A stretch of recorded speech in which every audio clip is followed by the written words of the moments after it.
Alhamdulillahi rabbil alamin, wassalatu wassalamu ala ashrafil anbiya wal mursalin wa alihi wa sahbihi ajma'in, amma ba'd. Baada ya kumshukuru Allah subhanahu wa ta'ala na pia kupeleka rehema kwa kiongozi wa umma huu Mtume Muhammad sallallahu alaihi wasallam, kwamba ndugu zangu, hapa nikiwa Sohar katika bichi hii ya Sohar.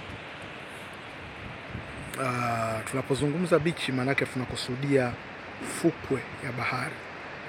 Baharini ndugu zanguni, kuna mambo mengi sana ambayo yamefichika ndani ya bahari.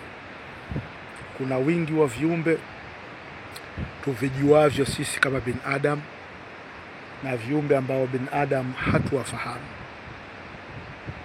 viumbe ambao tunawaona na ambao hatuwaoni lakini wanatuona. Vyote hivi vinapatikana katika bahari. Lakini sanjari na hayo, ujue kwamba bahari ina vingi vituko ambavyo haviwezi kuzungumzika kwa wakati mwepesi,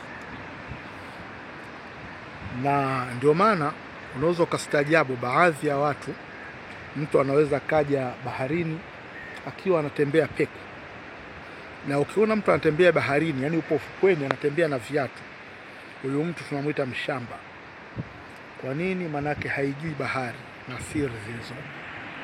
Kwani kutembea baharini peku, yani ufukweni kama hivyo mchangani hapo, kutembea peku kama unavyoona baadhi kule watu wanakuja wanatembea peku,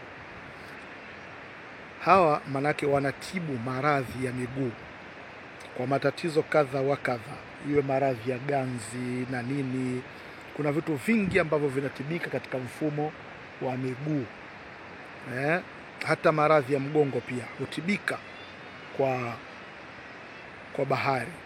Unaweza ukafika baharini ukajielowesha, alafu rudi lala kichalichali katika mchanga wa bahari, basi inakuwa ni tiba nzuri sana kwa maradhi ya mgongo.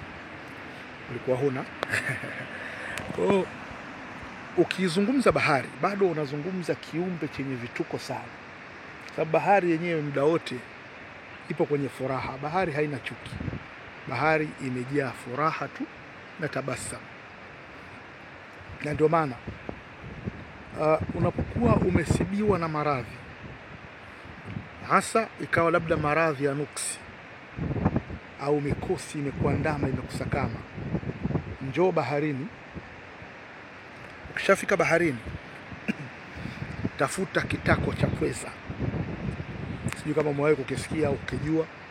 Tafuta kitako cha pweza, alafu ukishapata kitako cha pweza baharini, nenda baharini mpaka maji ya kiuno.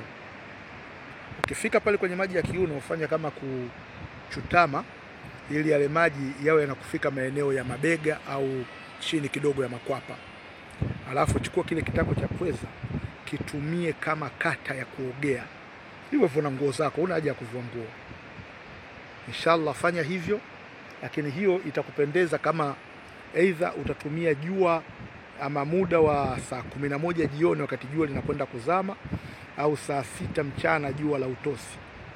Japo saa 6 mchana sio nzuri sana kutokana na wingi wa viumbe kuwa wanatoka wakati wa jua kali wakiwa wanakimbilia kimvulini. Kwa hiyo unaweza kukumbana na viumbe vingine vyenye nguvu zaidi vikakudhuru. Hiyo ni bahari.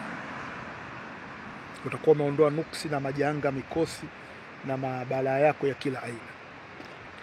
Haitoshi, bahari unaweza ukaja labda unasumbuliwa wewe, kila ukitibiwa huponi, misukosuko na kadha wa kadha. Tembea pembeni mwa bahari, tafuta bawa la kiumbe anaitwa ruhaho ama ruhaho, sijui utakavyotamka ipi swaha kwako, nategemea. Ukishalipata lile bawa la ruhaho, usijue kaniambia shehe tuonyeshe mfano. Basi mimi siwezi kwa muda huu nishuke ingema hapa nianze kwenda na zurula huko. Wewe nenda, tuna shida zako. Utalipata tu bawa lake, ukilisugua hivi linatoa unga wake ni mweupe. Sawa. Ukishachukupata ule unga, chukua ule unga, unaweza ukatumia aidha kwa kuoga, unaweza ukajitumia kwa kujifukiza. yani unachoma unajifukiza, itakuondoshea josho lote baya na kukukinga na shari za wenda usiku, kwa maana shari za wachawi. Itakuwa ni kinga nzuri sana kwako, lakini itakwenda kulazimu kila baada ya siku kadhaa huo unarudia zoezi hilo, inshallah, mpaka utakapokuja kupona na kukaa sawa, mambo yote yatakuwa yamekwenda sawa sawa. Ni bahari na ukumbuke kwamba bahari ina nyakati mbili. Mfano hapa tunasema ni maji kubwa, hapa saizi ni maji yaliyoondoka.